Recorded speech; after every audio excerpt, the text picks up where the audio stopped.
नमस्कार दोस्तों, बहुत बहुत स्वागत है आपका इस प्रोग्राम के अंदर। मैं हूं आपका दोस्त और होस्ट दिनेश के वोरा।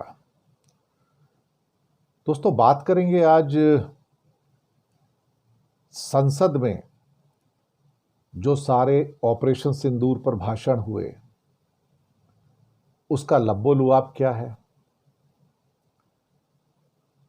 और 2 घंटे का भाषण मोदी जी का, 2 घंटे का। शायद मोदी जी को पता ही नहीं लग रहा था कि उन्हें खत्म कहां करना है, कंक्लूड कहां करना है। शुरू तो कर दिया है। जब आप बिना स्ट्रक्चरिंग के, बिना किसी एक क्रम के भाषण देने आते हैं तो पता लगता है कि एक टुकड़ा वहां है, एक टुकड़ा वहां है, और जलेबियां तलने वाली बात हो जाती है। जो जवाब देना है वो जवाब नहीं है उनके पास। लेकिन इन सारी स्पीचेस के दौरान जो स्पीच गौरव गोगोई की रही, प्रियंका गांधी की रही, राहुल गांधी की रही, या फिर राज्यसभा में संजय सिंह की रही, अखिलेश यादव की रही, सुप्रिया सुले की रही, और बाकी सब की भी, अपने आप में बहुत सारे महत्वपूर्ण बिंदु विपक्ष ने मिलकर उठाए, जॉइंटली उठाए। उनमें कहीं कोई मतभेद नहीं था।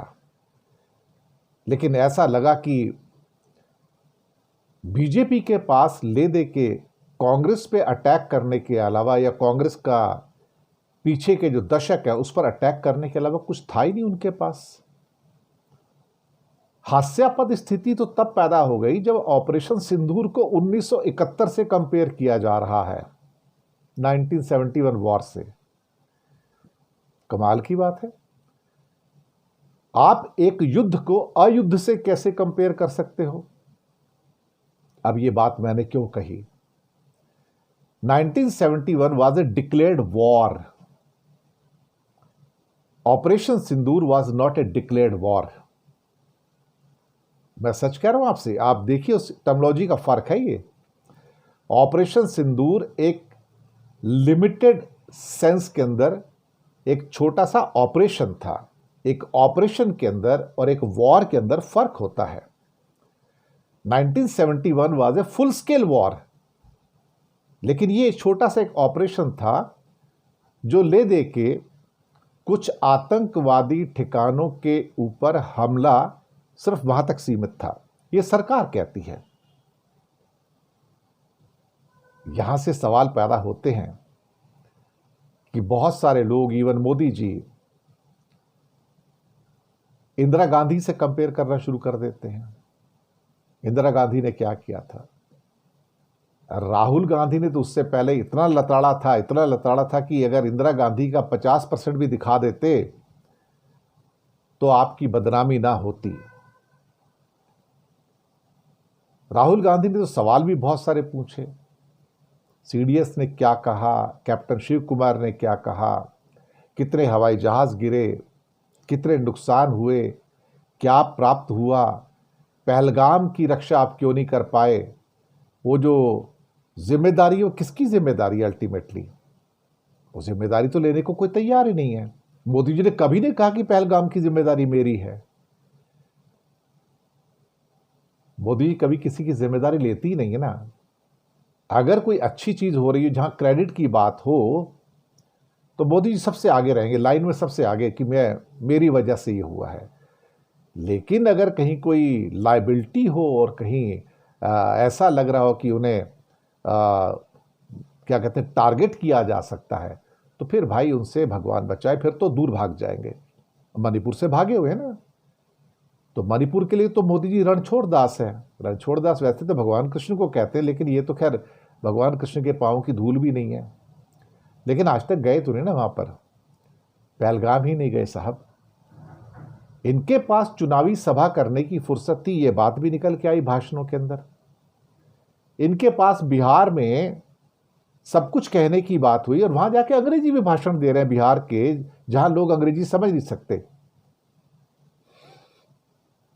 दरअसल इंसान जब कंफ्यूज होता है और उसे यही नहीं पता होता कि मुझे क्या प्राप्त करना है, मेरा हासिल क्या है, तो फिर उसकी बदहवासी की हालत होती है।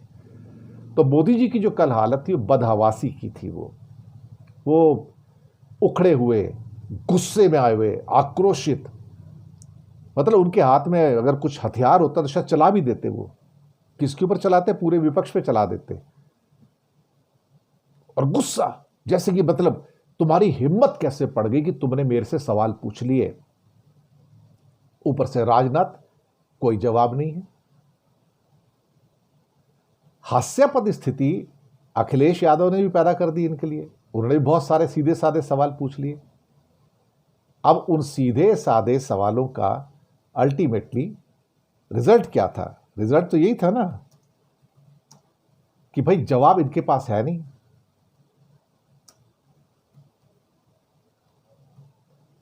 अब मुझे लगता है कि सीज फायर को लेके बहुत सारे सवाल राहुल गांधी ने पूछे, प्रियंका गांधी ने पूछे, गौरव गोगोई ने पूछे, विपक्ष के बाकी नेताओं ने पूछे, संजय सिंह ने पूछे। संजय सिंह ने तो यहां तक कह दिया कि आपने देश को अंधेरे में रखा, आप धोखेबाज हो। जी हां, बिल्कुल बिल्कुल धोखेबाज हो। यह बात बिल्कुल सही है। अखिलेश यादव के क्वेश्चन चुभने वाले थे कि सीज फायर का डिसीजन किसने लिया। हमें तो सिर्फ पाकिस्तान से पता लगा भाई, हमें तो पाकिस्तान से पता लगा, सॉरी पाकिस्तान कह रहा हूं, ट्रंप से पता लगा कि सीज फायर हो गया। आप झूठ बोल रहे हो, आप देश को अंधेरे में रख रहे हो। अब भारत की आर्मी को तो खैर सबने थैंक यू बोल दिया, वो तो बात सही है, लेकिन अल्टीमेटली मोदी जी के पास कोई सवालों के जो थे जवाब नजर कहीं आए नहीं। अब यहां पर लोग, जो मासूम लोग वहां पर गए थे पहलगाम के अंदर, जिनकी मौत हुई वहां पर, इस नेग्लिजेंस का अल्टीमेटली जो कहते हैं ना कि जिम्मेदारी कौन लेगा, तो जिम्मेदारी लेने को कोई तैयार नहीं था। ना प्रधानमंत्री ने एक बार भी नहीं कहा कि मैं इसकी जिम्मेदारी लेता हूं। प्रधानमंत्री ने एक बार भी नहीं कहा कि मैं पुलवामा की जिम्मेदारी लेता हूं। प्रधानमंत्री ने एक बार भी नहीं कहा कि मैं मणिपुर की जिम्मेदारी लेता हूं। लेकिन 370 हटाने की जिम्मेदारी तुरंत ले ली उन्होंने। और फिर पहलगाम को ऑपरेशन महादेव के पीछे छुपाने की कोशिश करें कि ऑपरेशन महादेव के अंदर जो मारे गए हैं वो पहलगाम के आतंकवादी थे। सबसे पहली बात तो कि आप जो एनआईए ने लिस्ट इशू की थी आतंकवादियों की और बाद में कहा कि ये तो है ही नहीं, तो पहले तो आपको कंफर्मेशन ही नहीं कि कौन से आतंकवादी हैं, और अब आपने डिक्लेयर कर दिया कि हाँ जी इसमें दो मर गए हैं जो उसके वाले थे। तो कुछ भी डिक्लेयर कर दो, क्या फर्क पड़ता है साहब, कुछ भी कर दो। कौन यकीन करेगा आपके ऊपर? अगर आपके पास चेहरे नहीं है, आपके पास स्केचेस ही नहीं है, तो फिर आपने मारा किसको ये भी नहीं पता रखता ना फिर तो। लेकिन ये सवाल तो उठते हैं ना। और फिर गरज बरस के अमित शाह कहते हैं तुम बैठ जाओ, तुम बैठ जाओ। भाई इतने आतंकित क्यों हो रहे हो? इतना गुस्सा किस लिए? दरअसल अमित शाह से बर्दाश्त नहीं हो रहा था कि सामने वाले इतने सवाल पूछ रहे हैं और वो उनको एक क्लास टीचर की तरह चुप कराने की कोशिश करें, तुम्हें सुनना पड़ेगा। ये कोई पार्लियामेंट की भाषा थोड़ी है भाई, ये लैंग्वेज नहीं है उसकी। This is not parliament language. लेकिन क्या किया जाए, दरअसल ये सरकार या एनकाउंटर स्पेशलिस्ट है ना, तो इनको एनकाउंटर करने की तो आदत है ना। अल्टीमेटली सवालों की बौछारों के जवाब जब नहीं होते तो फिर आप आतंकित करने की कोशिश करते हो। प्रधानमंत्री भी आतंकित कर रहे थे, गृह मंत्री आतंकित कर रहे थे, राजनाथ सिंह आतंकित कर रहे थे। तीखे सवालों की जिम्मेदारी लेगा कौन? जिम्मेदारी कोई लेने को तैयार नहीं है। अमेरिका के ऊपर जब राहुल गांधी ने बार बार कहा कि आप उठकर कहिए, लेट मिस्टर मोदी से Trump is a liar, Trump is a liar, Trump is a liar, लेकिन ट्रंप का तो नाम ही नहीं लिया। मोदी जी इतने आतंकित ट्रंप के नाम से कि ट्रंप का नाम नहीं ले सकते थे साहब। अगर आप ट्रंप का नाम नहीं ले सकते हो तो आपको भारत का प्रधानमंत्री रहने का अधिकार नहीं है। आपके आर्मी के डिप्टी जनरल कहते हैं कि चाइना और टर्की डायरेक्टली इन्वॉल्व थे हम 3 शत्रुओं से एक साथ लड़ रहे थे, लेकिन चाइना का तो नाम ही नहीं लिया आपने। तो आपने चाइना का नाम नहीं लिया। टर्किश बाइकआउट की बातें बहुत हुई, लेकिन चाइना बाइकआउट की बात नहीं हुई, क्योंकि चाइना बाइकआउट करने की आपकी हिम्मत नहीं है। और कहीं ना कहीं जब विपक्ष ने जयशंकर के उस बयान को भी बता दिया कि भाई हम चाइना से कैसे लड़ सकते हैं, वो तो 5 गुना बड़ी इकॉनमी है, 5 गुना बड़ी उसकी क्या कहते हैं कि आर्मी है, हम कैसे लड़ सकते हैं उससे।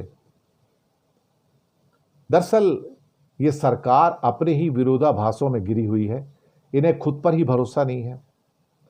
और फिर कह दिया कि हमने जो 3 आतंकवादी, अमित शाह कहते हैं 3 आतंकवादी जो हमने मारे हैं ऑपरेशन महादेव करके, वो वही है जिन्होंने पहलगाम किया था। कर लो, कर लो। आपने ना स्केचेस ढंग से इशू किए, नकली स्केचेस थे, ना नाम इशू किए, लेकिन अब डिक्लेयर कर दो, जो करना करो। जिम्मेदारी कौन लेगा उसकी? जिम्मेदारी तो कोई लेने को तैयार नहीं है। एक जनरल वे में कह दिया कि हाँ सरकार तो जिम्मेदार होती है ना, सरकार में कौन जिम्मेदारी लेगा? लेकिन सरकार हमारी है तो जिम्मेदारी भी हमारी है, पर कौन? सरकार तो एक जनरल चीज हो गई ना, कि प्रधानमंत्री कहे मैं जिम्मेदार हूं, गृह मंत्री कहे मैं जिम्मेदार हूं, इसका मैं रिस्पॉन्सिबिलिटी लेता हूं। लेकिन नहीं साहब, कोई उठ के नहीं कहेगा, क्योंकि यह सरकार जिम्मेदारी ले ही नहीं सकती। इसके कोई आदमी उठ के जिम्मेदारी नहीं लेगा। ये भागने वाले लोग हैं साहब। इनका जो अतीत है आजादी से पहले का, इनके आकाओं का, वो गद्दारी का अतीत है सारा का सारा। ये तो ब्रिटिश के साथी थे सारे के सारे। तो जो लोग ब्रिटिश के साथी हैं, जिनका अतीत खुद शर्मनाक है, लज्जाजनक है कि ये अंग्रेजों के पिट्ठू थे सारे के सारे, तो इनके पास विरासत नाम की तो कोई चीज है नहीं ना। जब विरासत कुछ नहीं तो नेहरू पे हमला करो, इंदिरा गांधी पे हमला करो। तभी तो राहुल ने बार बार कहा कि भाई आप तो इंदिरा गांधी, उसके अंदर जब उस टाइम हमारे आर्मी के चीफ थे मानेक शाह, उनमें हिम्मत थी कह रहे कि भाई मुझे 6 महीने दीजिए, मैं अभी आक्रमण नहीं कर सकता, मेरी तैयारी नहीं है। तो इंदिरा गांधी ने एक्सेप्ट किया। लेकिन आपने तो आर्मी के हाथ ही बांध दिए। आप कहते हैं आर्मी को आजादी है, लेकिन हाथ बांध दिए, आप यहां पे अटैक नहीं कर सकते। अब ट्रंप के बयान के ऊपर तो सारी चुप्पी है बीजेपी की। बीजेपी की पूरी जितनी भी क्या कहते हैं कि क्या जो आप कहेंगे कि फौज थी, उन्होंने ट्रंप का नाम तक नहीं लिया। किसी को आदेश दिए गए न ट्रंप का नाम लेना है, न चीन का नाम लेना है। और फिर कहते किसी का हस्तक्षेप नहीं हुआ। तो 29 टाइम्स जो ट्रंप ने कहा कि झूठ बोल रहे हैं क्या, इस ट्रंप पे लायर, इस ट्रंप पे लायर, इस ट्रंप पे लायर। लेकिन मोदी जी के पास उसका कोई जवाब नहीं था। कितने विमान गिरे, इस पर कोई जवाब नहीं। कांग्रेस सांसद अमरिंदर सिंह राजा वडिंग, उन्होंने संसद में फोटो दिखाते कहा कि पंजाब में राफेल विमान के पीछे का हिस्सा गिरा है, उसमें एक व्यक्ति की मौत हो गई थी, 9 लोग घायल हुए थे। केंद्र सरकार ने कोई जवाब नहीं दिया उसका, कोई जवाब नहीं दिया उसका। इसका मतलब आप छुपाते रहते हैं। फिर राजनाथ कहते हैं कि कुछ विपक्षी सदस्य पूछ रहे हैं कि हमारे कितने विमान गिरे। यह सवाल राष्ट्रीय भावना को नहीं दर्शाता। मुझे लगता है कि यह सरकार मूर्खता की सीमाएं पार कर रही है। क्या 1962 की वार में हमने डिक्लेयर नहीं किया था हमारे कितने सैनिक मरे, हमारा कितना नुकसान हुआ है? क्या हमने 1971 की वॉर में डिक्लेयर नहीं किए थे क्या हमारे कितने सैनिक मरे हैं और कितना हमारा साजो सामान गया, हमारे कितने विमान गिरे या कितने टैंक गए? हमने क्या डिक्लेयर नहीं किया? हमने डिक्लेयर किया। तो उसमें राष्ट्रीय भावना की क्या बात आ गई है? अब कौन सी राष्ट्रीय भावना? तो क्या उस टाइम 1962 में राष्ट्रीय भावना नहीं थी क्या? या 1971 के युद्ध में राष्ट्रीय भावना नहीं थी क्या? या 1965 के युद्ध में क्या राष्ट्रीय भावना नहीं थी, जहां पे सारी डिक्लेरेशन है कि कितने सैनिक मरे हैं, कितने की मौत हुई है, कितना हमारा साजो सामान का नुकसान हुआ है, सब डिक्लेयर किया गया आर्मी के द्वारा। तो अब ये जो सारा का सारा है, अब राष्ट्रीय भावना कैसे आ गई इसके अंदर? फिर कहते आप ये नहीं पूछते कि दुश्मन के कितने विमानों को गिराया, तो आप बताने को तैयार हो कितने विमानों को गिराया? क्या आपने गिराया है क्या? अगर चलो आप बता दो कितने विमानों को गिराया आपने दुश्मन के, बताओ जरा। आपके पास वो भी आंकड़े नहीं है। हर चीज आप छुपाना चाहते हैं, हर चीज आप बचाना चाहते हैं, हर चीज से आप नजरें चुराना चाहते हैं, और आप कुछ भी दरअसल जनता के सामने लाना नहीं चाहते, क्योंकि आपकी कमजोरियां हैं ना अल्टीमेटली। और फिर बड़ी बड़ी बातें, ऑपरेशन सिंदूर 1971 से बड़ा था। मुझे लगता है कि मूर्ख जिसे क्या कहते हैं ना कि मूर्खता की एक पराकाष्ठा होती है पूरी बीजेपी की लीडरन की। उन्हें समझ नहीं आता कि वो क्या बोल रहे हैं। बदहवासी की हालत है, पागल हो चुके हैं लोग। खासतौर से अखिलेश यादव ने क्वेश्चन जब पूछा कि जरा बताइए कि भारत का क्षेत्रफल कितना था 2014 में और आज भारत का क्षेत्रफल कितना है, पता तो लगे हमने कितना इलाका गंवा दिया। इसका जवाब नहीं दिया किसी ने, इसका जवाब नहीं दिया किसी ने। अक्साई चिन्ह के ऊपर मोदी जी बात करते हैं, मैं नेहरू जी का नाम लेता हूं, कांग्रेस का पूरा इकोसिस्टम बौखला जाता है। अक्साई चिन्ह जैसे क्षेत्र को बंजर जमीन कह के छोड़ दिया गया और 38,000 स्क्वायर किलोमीटर जमीन गंवानी पड़ी। क्या बात है साहब, क्या बात है। आपने वापस ली। हमने तो लद्दाख के अंदर कितना एरिया और गंवा दिया, हजारों स्क्वायर किलोमीटर गंवा दिया। अभी गंवाया, मोदी जी के टाइम में गंवाया। उसकी बात की आपने कभी? 93,000 सैनिकों को हमने बंदी बनाया था ना, आपने बनाया क्या? आपको बस नेहरू, इंदिरा गांधी, राजीव गांधी, इनके ऊपर हमला करने के अलावा कुछ है नहीं, क्योंकि आपका जो पास्ट है, जो विरासत है आपकी आज़ादी से पहले की, वो शर्मनाक विरासत है आपकी, लज्जाजनक है। गुलामी की और गद्दारी की विरासत है ना आपकी तो आज़ादी से पहले की, तो आप उसकी बात कैसे करोगे? बहुत सारे सवालों के जवाब कोई देने को बीजेपी की ओर से तैयार नहीं था, ना अमित शाह ना कोई और। ये बात मानने की है। और कई जो बड़े पत्रकार हैं उन्होंने भी इस बात को उठाया कि कई सवालों के जवाब ही नहीं। आप बहुत सारी बातें कर रहे हैं, घुमा फिरा के जलेबियां तल रहे हैं, लेकिन कोई संतोषजनक जवाब नहीं है। सीज फायर क्यों किया गया, इसका कोई जवाब नहीं है। पाकिस्तान हमारे सामने गिड़गिड़ा रहा था, हमने उसकी बात मान ली। अरे पाकिस्तान गिड़गिड़ा रहा था हमारे ऊपर हमला मत करो, और हमने उसको मान लिया। ये राजनाथ सिंह कह रहे हैं। बहुत बढ़िया साहब, तो पाकिस्तान गिड़गिड़ाया तो हमने बात मान ली, जबकि हमारी सेनाएं तैयार थी अटैक करने को। तो डोनाल्ड ट्रंप क्या कर रहे थे फिर? घोषणा किसने की थी? उसका रोल क्या था? हमने किसी की मध्यस्थता स्वीकार नहीं की, हमारा बायलेटरल इशू है। तो फिर सीज फायर अमेरिका ने क्यों किया? ट्रंप का जिक्र नहीं लिया साहब, ना ट्रंप का जिक्र किया, ना उसका अमेरिका का नाम लिया। दरअसल यह बात तो सही है कि ट्रंप ताकतवर है, अमेरिका ताकतवर है। चीन का नाम भी नहीं लिया कि चीन लड़ाई लड़ रहा था। आर्मी ने नाम लिया, डिप्टी आर्मी जनरल ने किया, लेकिन मोदी जी ने नाम नहीं लिया, अमित शाह ने नाम नहीं लिया, पूरी बीजेपी ने नाम नहीं लिया। ये पूरी बीजेपी, अमित शाह, राजनाथ, मोदी चीन के नाम से आतंकित हैं, आतंकित हैं, डरते हैं उससे, खौफ खाते हैं, घुटने कांपते हैं इनके, पैर कांपते हैं इनके। ट्रंप के नाम से पैर कांपते हैं, चीन के नाम से पैर कांपते हैं इनके। ये भारत की रक्षा क्या करेंगे? भारत की रक्षा करने के लिए तो एक शेरनी चाहिए, इंदिरा गांधी जैसी, जिन्होंने 7th फ्लीट आया था तो भी परवाह नहीं की थी, आने दो, हमें जो करना है हम करेंगे। अल्टीमेटली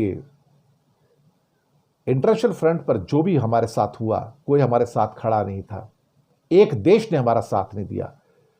और वहां जाके संसद में मोदी जी कह रहे हैं कि हर देश ने हमारा सपोर्ट किया आतंकवाद के ऊपर, लेकिन किसी ने पाकिस्तान का नाम नहीं लिया। मुझे लगता है कि गौरव गोगोई ने जब क्वेश्चन उठाया था कि अमेरिका के राष्ट्रपति 26 बार 29 बार कह चुके हैं कि भैया जंग रुकवाइए, 5-6 जेट गिरे हैं, तो आप तो बताओ, बोलते ये राष्ट्रीय भावना के अनुरूप नहीं है। दरअसल मन में चोर हो ना तो इंसान क्या कहेगा? देखो, जवाब तो सब मिलेंगे, जवाब तो सब मिलेंगे। नुकसान कितना हुआ है वो आज नहीं तो कल, कल नहीं तो परसों सब बाहर आएगा, इसमें तो कोई संदेह वाली बात ही नहीं है ना।